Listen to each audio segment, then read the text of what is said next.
Hello, Chicago.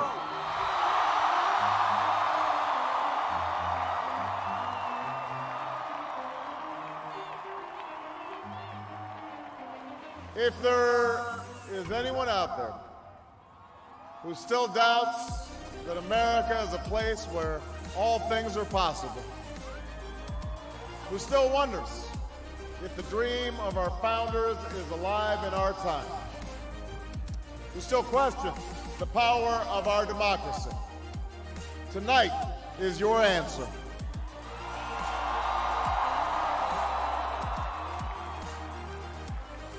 It's the answer told by lines that stretched around schools and churches in numbers this nation has never seen, by people who waited 3 hours and 4 hours, many for the first time in their lives, because they believed that this time must be different, that their voices could be that difference.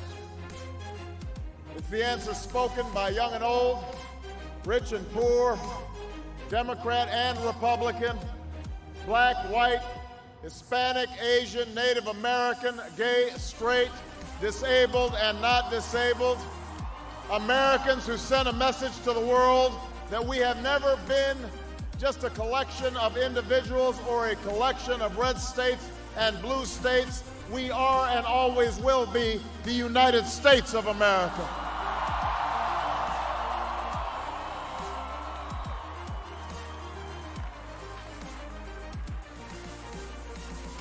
It's the answer that led those who've been told for so long by so many to be cynical and fearful and doubtful about what we can achieve, to put their hands on the arc of history and bend it once more toward the hope of a better day.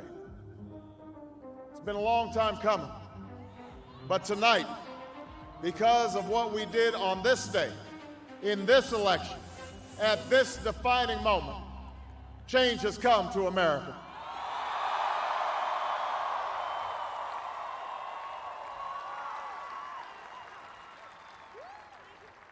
A little bit earlier this evening, I received an extraordinarily gracious call from Senator McCain. Senator McCain fought long and hard in this campaign, and he's fought even longer and harder for the country that he loves. He has endured sacrifices for America that most of us cannot begin to imagine. We are better off for the service rendered by this brave and selfless leader. I congratulate him. I congratulate Governor Palin for all that they've achieved. And I look forward to working with them to renew this nation's promise in the months ahead.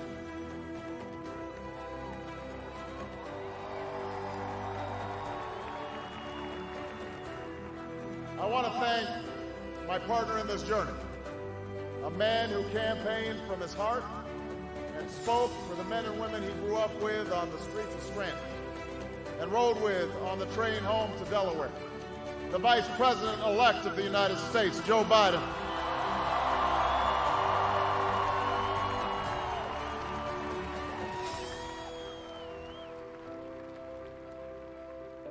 And I would not be standing here tonight without the unyielding support of my best friend for the last 16 years, the rock of our family, the love of my life, the nation's next First Lady, Michelle Obama.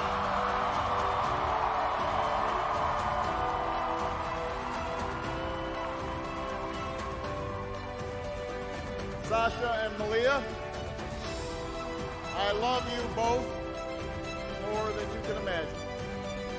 And you have earned the new puppy that's coming with us to the White House.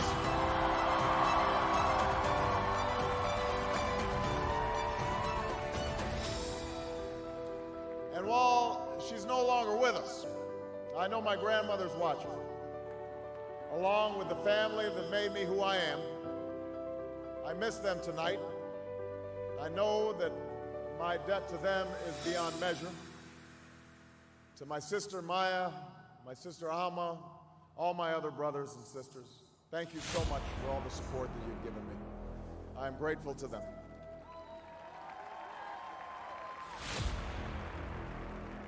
To my campaign manager, David Plouffe,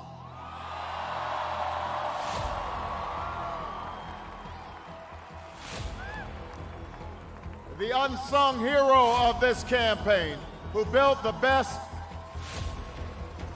political campaign, I think, in the history of the United States of America. To my chief strategist, David Axelrod, who's been a partner with me every step of the way. To the best campaign team ever assembled in the history of politics, you made this happen, and I am forever grateful for what you've sacrificed to get it done. But above all, I will never forget who this victory truly belongs to. It belongs to you. It belongs to you. I was never the likeliest candidate for this office. We didn't start with much money or many endorsements. Our campaign was not hatched in the halls of Washington. It began in the backyards of Des Moines, in the living rooms of Concord, and the front porches of Charleston. It was built by working men and women who dug into what little savings they had to give $5, and $10, and $20 to the cause. It grew strength from the young people who rejected the myth of their generation's apathy, who left their homes and their families for jobs that offered little pay and less sleep.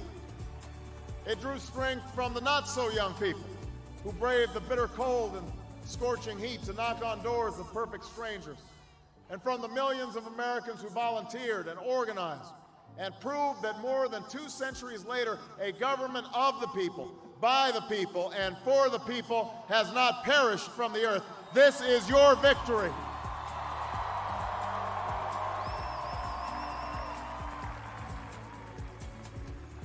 Now, I know you didn't do this just to win an election. I know you didn't do it for me. You did it because you understand the enormity of the task that lies ahead. For even as we celebrate tonight, we know the challenges that tomorrow will bring are the greatest of our lifetime. 2 wars, a planet in peril, the worst financial crisis in a century. Even as we stand here tonight, we know there are brave Americans waking up in the deserts of Iraq and the mountains of Afghanistan to risk their lives for us. There are mothers and fathers who will lie awake after their children fall asleep and wonder how they'll make the mortgage, or pay their doctor's bills, or save enough for their child's college education. There's new energy to harness, new jobs to be created, new schools to build, and threats to meet, alliances to repair. The road ahead will be long. Our climb will be steep.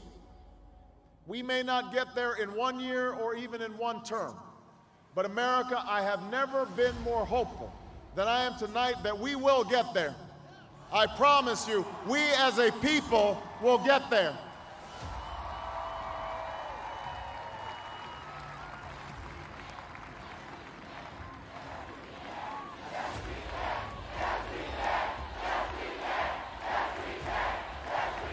There will be setbacks and false starts. There are many who won't agree with every decision or policy I make as president. And we know the government can't solve every problem. But I will always be honest with you about the challenges we face. I will listen to you, especially when we disagree. And above all, I will ask you to join in the work of remaking this nation the only way it's been done in America for 221 years. Block by block, brick by brick, calloused hand by calloused hand.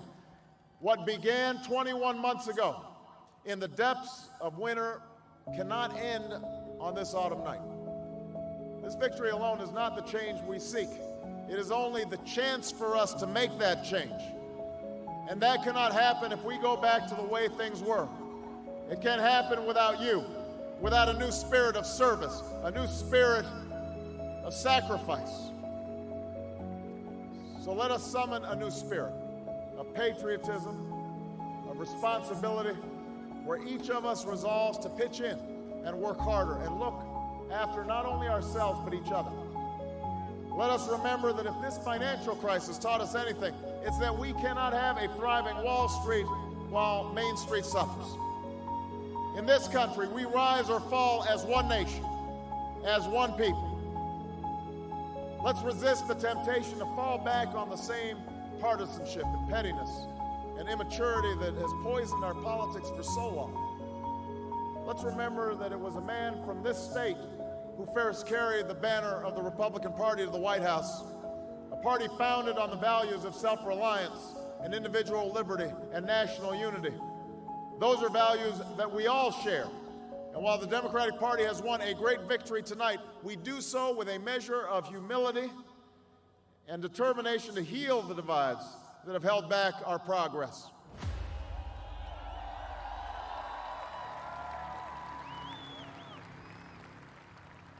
As Lincoln said to a nation far more divided than ours, we are not enemies, but friends. Though passion may have strained, it must not break our bonds of affection. To those Americans whose support I have yet to earn, I may not have won your vote tonight, but I hear your voices. I need your help, and I will be your president too.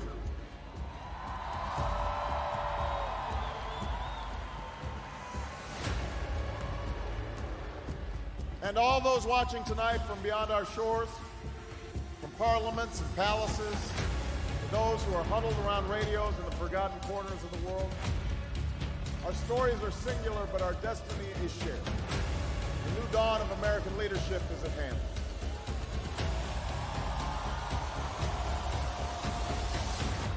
To those who would tear the world down, we will defeat you. To those who seek peace and security, we support you. And to all those who have wondered if America's beacon still burns as bright, tonight we proved once more that the true strength of our nation comes not from the might of our arms or the scale of our wealth, but from the enduring power of our ideals: democracy, liberty, opportunity, and unyielding hope.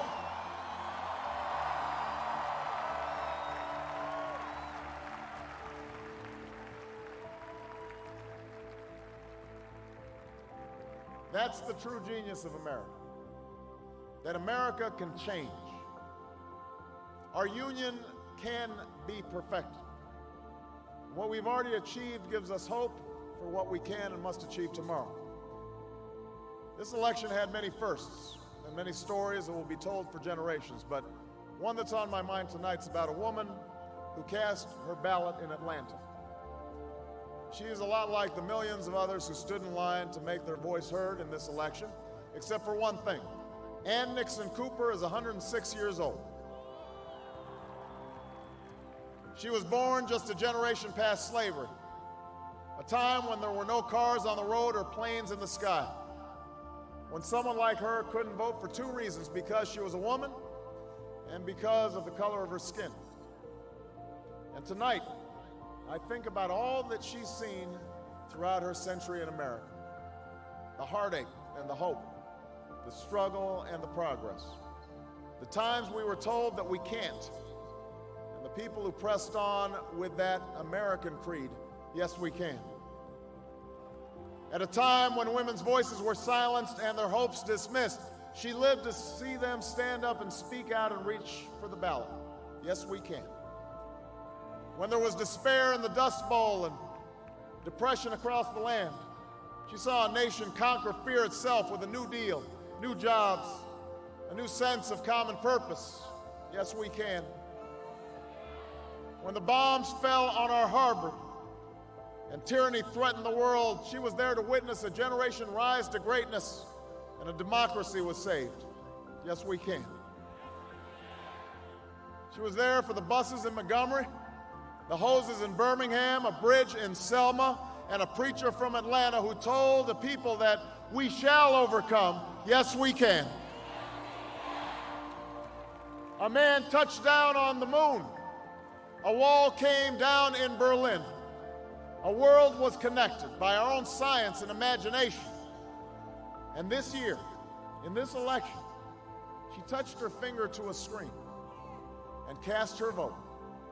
Because after 106 years in America, through the best of times and the darkest of hours, she knows how America can change. Yes, we can. America, we have come so far. We have seen so much, but there's so much more to do. So tonight, let us ask ourselves, if our children should live to see the next century, if my daughters should be so lucky to live as long as Ann Nixon Cooper, what change will they see? What progress will we have made? This is our chance to answer that call. This is our moment. This is our time to put our people back to work and open doors of opportunity for our kids, to restore prosperity and promote the cause of peace, to reclaim the American dream and reaffirm that fundamental truth that out of many we are one, that while we breathe, we hope, and where we are met with cynicism and doubt and those who tell us that we can't, we will respond with that timeless creed that sums up the spirit of a people. Yes, we can. Thank you. God bless you. And may God bless the United States of America.